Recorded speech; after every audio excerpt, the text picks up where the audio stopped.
Probably should have tightened the bottom of this side before we did that. Well, it's spinning now, so the engine is obviously back on the subframe. Engine mounts are bolted up. The new Henson mounts are on, ready to go. In that regard, Lincoln Filter water thermostat housing's on. The 160 stat, AC compressor's bolted up. The rack's bolted back on. I got to get a couple other things. I got to get the power steering bracket and alternator all mocked up, and then it can go back up there. Clean up some and a couple cans of brake clean later. It looks a lot better. Should have cleaned while the engine was off, but kind of forgot. As you can see, it's a disgusting mess down here, and I bet once the engine's off, you can see in there now, tons of sludge. Wonderful. So coil brackets and the coils are mounted correctly this time. That's mounted. The power steering pump's mounted. I need to put the slider thing back on for the reservoir that I forgot. It goes in here somewhere. I bolted the rack back up, but I need to take that back off because I need to bolt the ABS module back on there. I cleaned all this up. Conveniently, I can put the header on this side, which is the harder side because of the starter. Well, it's on the stand, which is sweet. And the starter's bolted up. All the sensors are plugged in. That's all good to go. So we're definitely in a good spot for tomorrow. I got to wrap one more thing up, and then yeah, we pick up tomorrow when it goes up there. There's the header mocked up. I don't know if I mentioned this. All of the plastic shit off of this harness was gone. So I rewrapped it with aluminum heat tape. Same here and around the starter and stuff. And then I just did this side, but even after all that cleaning, this whole thing was oily as shit. So I super wrapped it because I don't think it's gonna work very well. All right, so we have the one header bolted up, coil brackets, isolators, that's fixed. That's all good. AC belt's on, that's all good.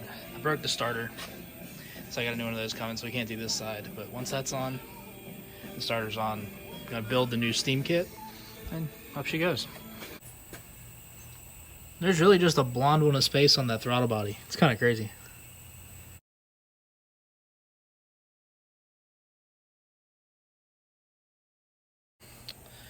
That's all good. We got the vent for it. We got to figure out where we're gonna put that. Intake's bolted up. Gauge is there for all the rice, and the fuel line is made. We're gonna tie it in right at the firewall.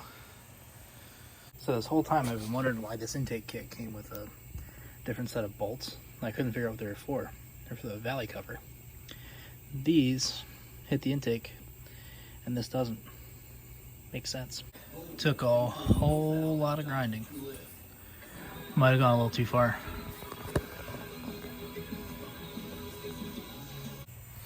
Yep, it was definitely hitting a little bit. Up in there.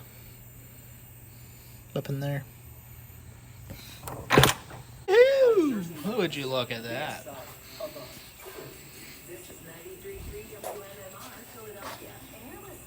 Hell yeah. So we had the engine in the hole. Realized it's fitting for the crossover. It was hitting the cow really, really, really hard. So I just had to battle that thing to get it back off. So now we got to plan out some more fuel system stuff. There's definitely a bit of sludge on the leaf springs. And this is all back together. So is the other side. I gotta put these on, but it's no big deal. New starter's on. Computer situation is getting figured out. Then I'm gonna bolt these up later.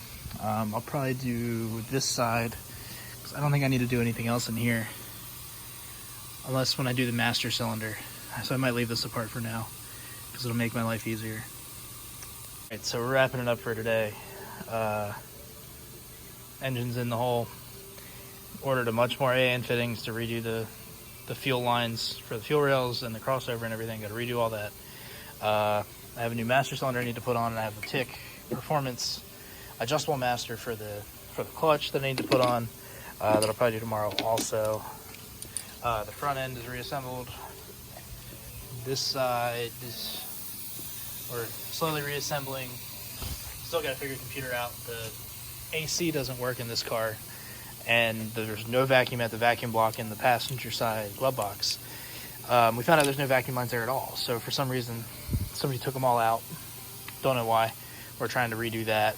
Got to wire the battery up, but at least it rolls. Like if I need to roll it out of here, I can, which is cool. Doing the evap and air pump deletes, so I got to take some of that stuff out. But yeah, we're definitely in a good spot. This is the first time the car's been down and reachable for the first time in 2 or 3 weeks, 3 weekends. So yeah, I'm pretty happy with that. We got the I don't know if you can see it down here. Lead engineering tunnel plate on. Can't really see it, but it's on there. It's 1/8 thick as opposed to 1/32 or whatever. So that's all pretty cool. I might order a Veraram, do the full Veraram. Do it once, tune it once, be done with it.